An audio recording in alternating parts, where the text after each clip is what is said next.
All right. Hey, everyone. It's Shayla Boyd-Gill, your money freedom architect and the creator of the Family Freedom and Affluence movement. Hi. It's one of those family days, running, taking care of a whole lot of things. So I thought I was going to be able to put some makeup on and make this real cute. But you know what? It is what it is today.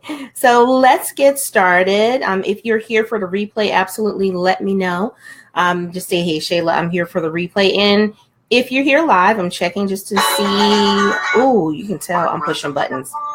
Okay, so it's working. But if you're here live, say hi, Shayla. I'm here live. I love to chat with you. For those of you that are new to me, again, it's Shayla Boyd-Gill, the money freedom architect and the creator of the Family Freedom and Affluence movement. So look, seriously, straight up, I literally just ran in the house because I remembered that I scheduled a Facebook Live today at 7 o'clock. So I'm driving home, pulling everything together, and I see a notification that pops up that says, Shayla will be live in 10 minutes. I'm like, oh my God, are you kidding me? So I'm live. Hi.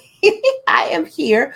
We're talking today about who you're attracting in your business. So if you're a family-centered woman entrepreneur, someone that really works deeply in her business, you value what you do, you're trying to create more freedom in your business, more time to do the things that you absolutely love, and you're wondering why you're attracting certain people, why you get a certain kind of clientele, and maybe you're attracting who you don't really want to attract, let's have a conversation about what your energy attracts. Let's see who you're attracting and why you possibly attracting them. I'm turning my phone off. And why you're possibly attracting them. Hey, Pamela, how are you? So glad to see you. So glad to see you. You missed my intro. You may have to go back to the intro, Pamela. I literally just ran in the house because I remembered that I scheduled a Facebook Live at 7 o'clock. So I ran and I was like, I don't have time for makeup. I don't have time for anything. I hope my computer is up. But thankfully, everything was up. So let's talk about who we really attract in our business. And let's kind of debunk a few things, because sometimes I may have clients, and even myself, at certain points, I was like, wow, why is this person coming to me for service? Or why is this person continuing to show up in my business? And it may even be a case where you're saying, that's not who I really want to work with, but they keep showing up, and maybe it's causing problems. Like in your services you're providing, you have a hard time, you have a high turnover rate. You have to look at yourself first. We always have to look within and see how we're showing up. Thanks so much, Pamela. My family they don't even know I'm here. I came into the side door, okay? And so I saw my husband going in one door. I came in this door, but the rest of the people, the kids, don't even know I'm here. So I'm like, yeah, by the way, I'm on Facebook, but you don't know I'm home yet. It was a run, okay? So we're really looking at, how do you show up? How are you presenting yourself in business? And who are you calling? So we talk about attracting, but you only attract what you call. This is the truth. You only attract what you call. So we have to look first at the language. What kind of language are you using when you're speaking, when you're putting yourself out there? What's in your copy? What's on your website? When you're doing speeches, if you're talking from the stage, if you're on Facebook Live, if you have webinars that have been playing in your newsletters, what kind of language are you using? Your language is your calling card, and that's what you're using to attract people. So is your language a representation of who you are today, or is your language still representing who you were a few years back? If you're speaking from who you were a few years back, guess who you're attracting? You're attracting exactly who you were a few years back. So depending on your industry, this can make an impact. So if I take myself, for example, if I speak from the language of who I was in 2010, when we filed for bankruptcy and I had a bad relationship with money, if I speak from that person of suffering, lots of debt, not having money, there's a good chance I'm going to attract that person, because they're going to think you're talking to me. You can help me get from this scenario. And so if I ask myself, why do I keep attracting people that are in debt, that are looking at bankruptcy, that are asking me how to file for bankruptcy? It's because you showed up with that story. So if I've graduated from that place and I now have a good relationship with money and my message is different, I'm going to attract a different woman. So anytime I attract someone, I always have to ask myself, where was I in that conversation? Where was I in that conversation? How did I show up? Did I show up as a woman that I truly wanted to show up as? That's a big one. Are you representing yourself? Is your calling card, the way that you're calling out to people, are you calling from a place of fear? An example of calling from a place of fear is, I work with women entrepreneurs because I don't want to miss anyone. I don't want to leave anyone out, and I need some money. So I work with women entrepreneurs and help them to build their businesses. That could be calling from a place of fear, because in that place, I've not distinguished myself. I've not said what woman entrepreneur I work with. I've not said what the pain point is that she's dealing with.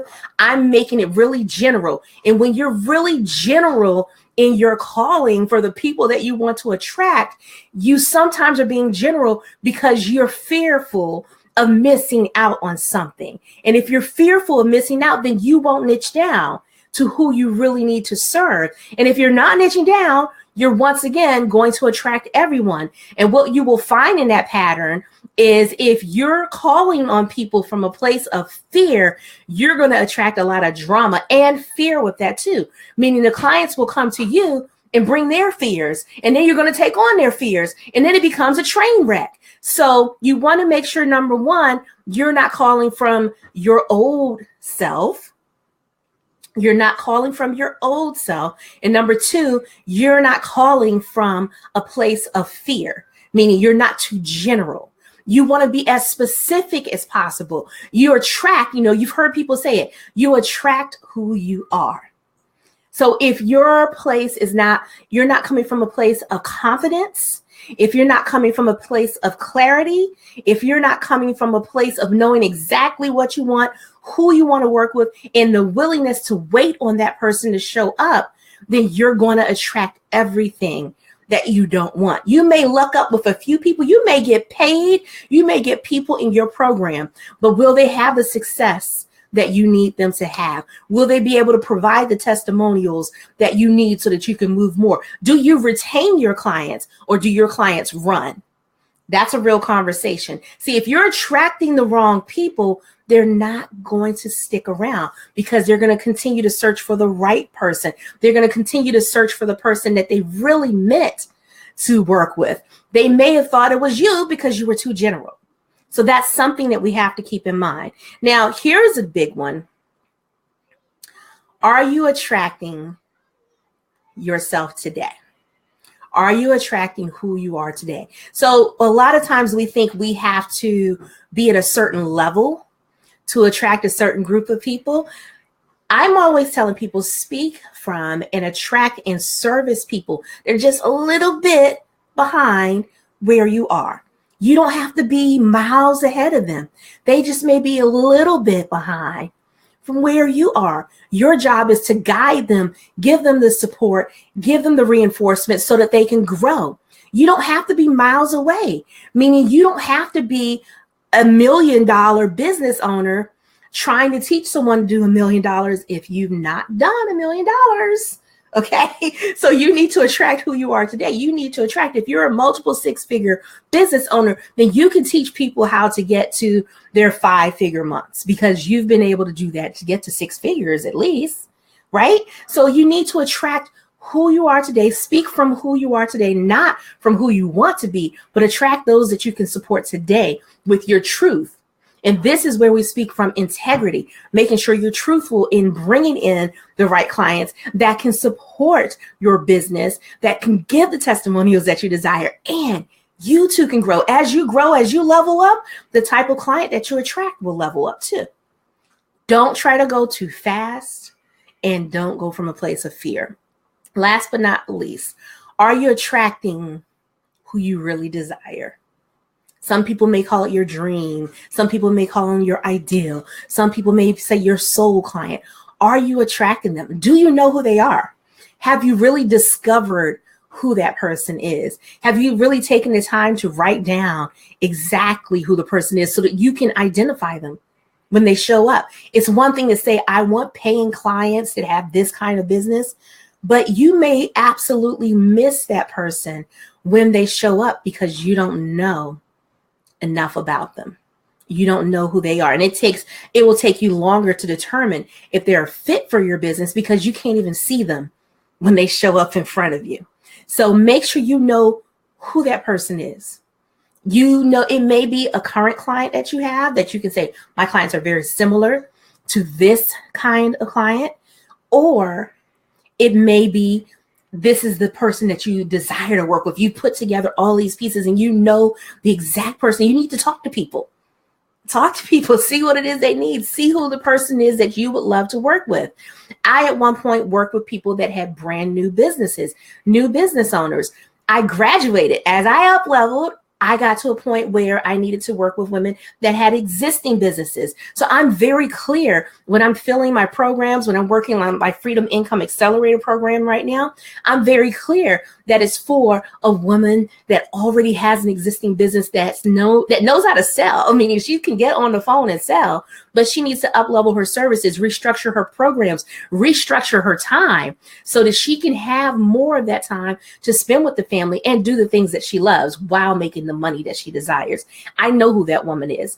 I know her when she shows up for me. I don't mind calling her out, and I don't mind telling other people it's not a fit for you. Here's a resource. Here's someone that you should be willing to reach out to. Remember, if we remember that statement of there's enough for everyone, you won't build from a place of scarcity. You will build from a place of abundance. And in your attracting, you want to come from a place of abundance, knowing that exactly who's for you will continue to show up as long as you're open and you allow room for them and you're clear about who it is you can serve. So the question I ask for you again is, who are you attracting in your business? If you need to refine some things, don't be afraid to refine them. I can't tell you all how many times I've had to refine things in my business, but I don't mind tearing things up, doing it over again, reinventing myself over and over again until I get it right. That's why I've been able to last. That's why I've been in this coaching industry since 2012. That's why I've been an entrepreneur since 2003, because I don't mind growing. I don't mind up-leveling. I don't mind making mistakes. I don't mind doing what I have to do to make sure that I get it right. And I encourage you to do the same thing too. So remember, be mindful of who you are, who you're attracting, and who you're calling on. Bigger than that, who are you calling on? All right, guys. Thank you so much for being here, Pamela. Appreciate you and your notes and your comments. I see them all. Let me make sure I didn't miss anything that you said. So, Pamela, you said I'm looking great. Thanks. Au naturel, right? Great topic. Your language is your calling card. Yes, it is. Got to have the willingness to wait. Absolutely. Yards. Yes. As you level up, your clients level up. That is a big one. That is so big. And it's so true. I see it all the time. Yes. As you level up, your clients level up. Yeah, absolutely. So I'm so glad that you were able to make it. And those of you that are watching the replay, if you catch some nuggets here, be sure to type those nuggets in too. And if you know that this conversation may be good for another family-centered woman entrepreneur, make sure that you share this video. I greatly appreciate that. And last but not least, you heard me say a little bit about my Freedom Income Accelerator program. As you know, we are filling that program right now so that we can get started next month. This program is ideal for family-centered women entrepreneurs that have existing businesses that are ready to take yourselves from 4-figure months to 5-figure months and have some consistency so that you can do the things that you absolutely love and have the freedom to be with your family and make big money all at the same time. So do me a favor and apply at coachwithshayla.com. I'll make sure that I drop that here. Go to coachwithshayla.com. I'm going to try to type that here and just see what happens because I never use that on here. But as I type and talk, go to coachwithshayla.com and just let me know. It worked. Okay, great. So go to coachwithshayla.com and apply to be a part of our Freedom Income Accelerator program. We only have space for 10 women, and this is going to be massive. There's 11 weeks that we're working together. And after we finish, we'll be ending on an island. I'm not telling you all which island this time, but we'll be ending on an island. And I want the best of the best in this group. So you'll apply. Once you apply, I have to review your application. Then you'll go through a second process. After that, if you pass that process, you'll get on the phone with me and we'll have a conversation. So I hope you'll apply, and I'll talk to you all soon. Take care. Bye-bye.